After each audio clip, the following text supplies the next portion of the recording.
اعوذ باللہ من الشیطان اللعین الرجیم بسم اللہ الرحمن الرحیم الحمدللہ رب العالمین والعاقبۃ للمتقین وجنات للمؤمنین والمواحدین والنار للکافرین والمنافقین الصلاۃ والسلام علی اشرف الانبیاء والمرسلین ابی القاسم محمد مصطفیٰ ذات محمد پر مل کے درود کی تلاوت فرمائیے۔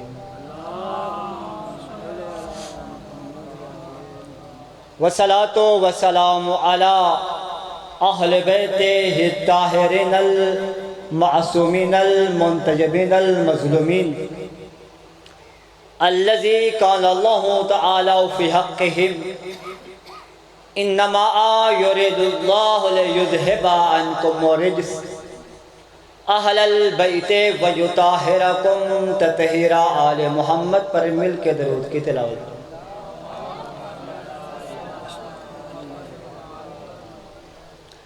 ورحمت اللہ احبابہم واصحابہم وشیتہم موالین ولعنت الدائمۃ علی اعدائہم اجمعین۔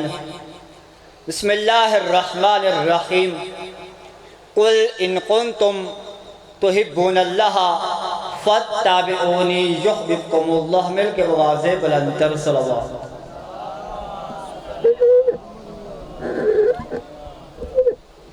دعا ہے کہ پروردگار عالم میرا پڑھنا اور آپ کا سننا اپنی بارگاہ میں قبول فرمائے، اور محمد و آل محمد کے صدقے میں ہمارے صغیرہ و کبریٰ گناہوں سے درگزر فرمائے، ہمارے مرحومین کے درجات میں بلندیاں عطا فرمائے، ان کی قبروں پر رحمتوں کا نزول فرمائے، انہیں شفاعت محمد و آل محمد نصیب فرمائے، اور انہیں جنت میں عالیین سے عالیین مقام عطا فرمائے، اور ہمیں صحیح معنوں میں شریعت محمدی پر عمل کرنے کی توفیق عطا فرمائے، دین محمدی کی خدمت کرنے کی توفیق عطا فرمائے، صحیح معنوں میں ولایت اہل بیت کو سمجھنے اور ولایت اہل بیت پر کاربند ہونے کی توفیق عطا فرمائے،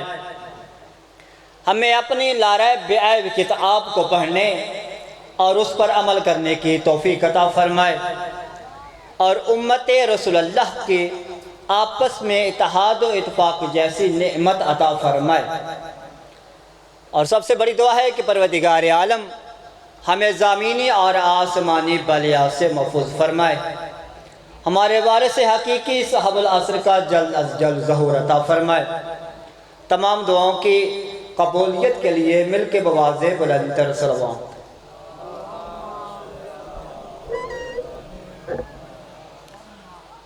آپ کے سامنے اللہ کی لا ریب بے عیب وہ کتاب کہ جس کو اللہ نے اپنی مخلوق کی ہدایت کے لیے اتارا، اس میں ایک آیت کا چھوٹا سا حصہ میں نے تلاوت کرنے کا شرف حاصل کی،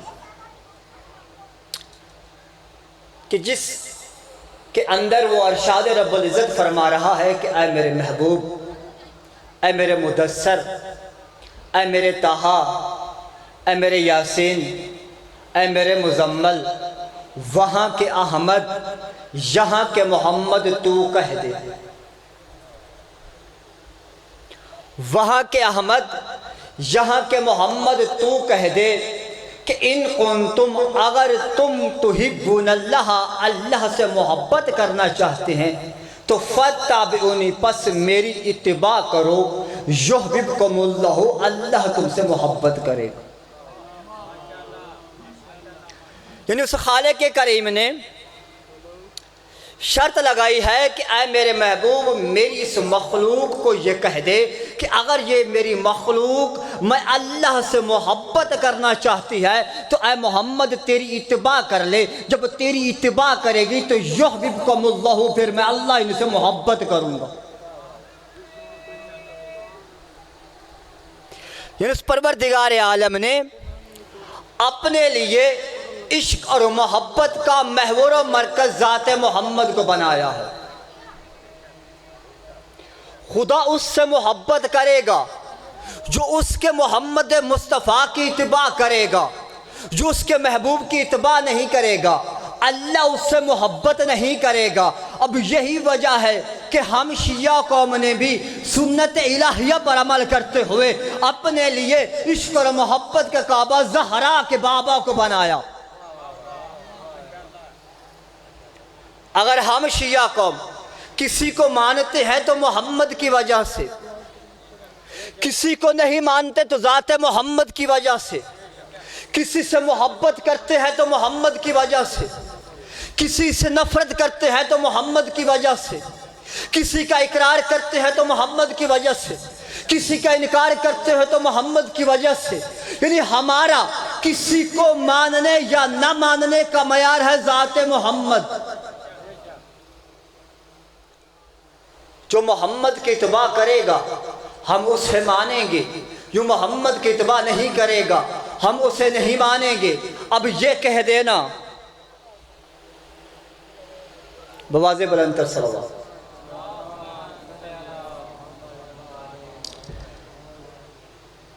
مگر دیکھیں جو ٹائم مجھے ملا اس کے اندر ہی، اگر ہم کسی کو مانتے ہیں تو محمد کی وجہ سے، کسی کو نہیں مانتے تو محمد کی وجہ سے۔ سنیں، اب ہم اگر علی کو مولا مانتے ہیں تو اپنی مرضی سے نہیں مانتے، نہ مولا علی کے کہنے پر ہم علی کو مولا مانتے ہیں۔ ہم علی کو مولا مانتے ہیں محمد کی وجہ سے۔ 18 ذی الحج کو غدیر کے مقام پر 1.25 لاکھ مجمع کو کھڑا کر کے 1.25 لاکھ حاجیوں کے درمیان علی کا ہاتھ پکڑ کے بلند کر کے محمد مصطفیٰ نے فرمایا کہ یا علی تو ہر ایک کا مولا، من کنت مولا فہذا علی مولا۔ اب جیسے محمد نے علی کی ولایت کا اعلان کیا تو ہم نے علی کو مولا تسلیم کیا۔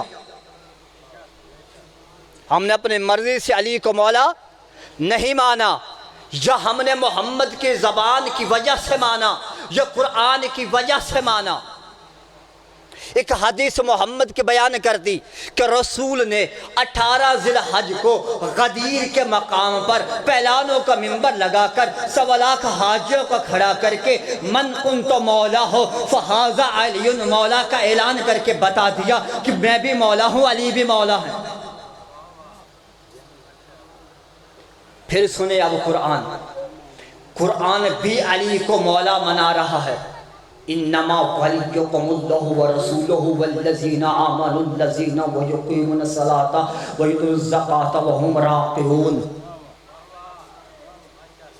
اگر ہم اہل بیت رسول کو مانتے ہیں تو رسول اور قرآن کی وجہ سے مانتے ہیں۔ میں نے کہا اگر ہم علی کو مولا مانتے ہیں تو ذات رسالت کی وجہ سے یا قرآن کی وجہ سے۔ اب سنیں قرآن کا ترجمہ۔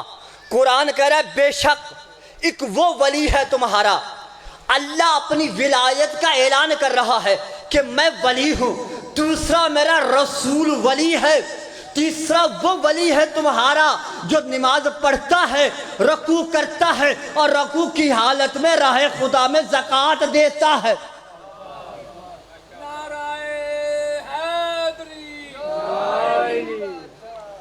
اب ذرا ڈھونڈنا تاریخ عالم اسلام کے اندر کہ وہ کون ولی ہے کہ جو نماز پڑھتا ہے، نماز پڑھتے ہوئے رکوع کی حالت میں فقیر کو زکوٰۃ دیتا ہے۔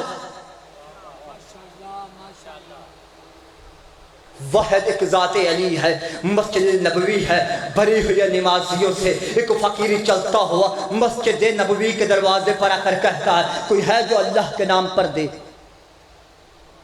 کوئی ہے جو مجھے اللہ کے نام پر دے۔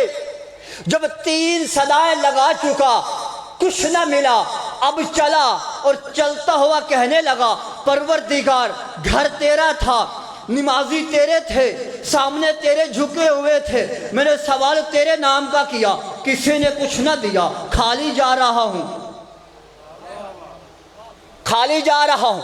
اب جیسے فقیر نے اللہ کی بارگاہ میں کہا پروردگار مسجد تیری تھی، نمازی تیرے تھے، عبادت تیری تھی، مانگا تیرے نام پر، کسی نے کچھ نہ دیا، خالی جا رہا ہوں۔ اب وہ ہاتھ بڑھا جو ید اللہ تھا، وہ ہاتھ بڑھا جو ید اللہ تھا۔ پہلے وہ مانگ رہا تھا منگتوں سے، منگتے نے منگتوں سے مانگا تو منگتے کو منگتوں نے کیا دینا تھا، اب وہاں مانگا جو پوری کائنات کو رزق دینے والا تھا، اب اسی کا ہاتھ ید اللہ بڑھا، لے جا۔ اب واحد ایک ذات علی تھا، اب علی نے جیسے ہی اس فقیر کو زکوٰۃ دی، اب کہا قرآن نے انما ولیکم اللہ ورسولہ والذین آمنوا الذین ویقیموا الصلاۃ وآتوا الزکاۃ وہم راکعون۔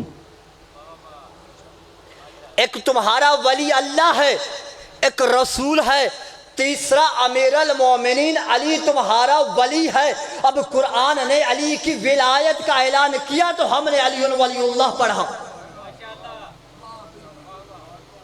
اعتراض ہوتا ہے شیعہ قوم کلمے میں اضافہ کرتے ہیں، کلمہ اپنے پاس سے بنا لیا۔ دیکھیں ہم نے اپنے پاس سے نہیں بنایا، جیسے قرآن میں علی کا ولایت کا اعلان ہوا تو ہم نے علی ولی اللہ پڑھا۔ وما علینا الا البلاغ المبین۔ اللہ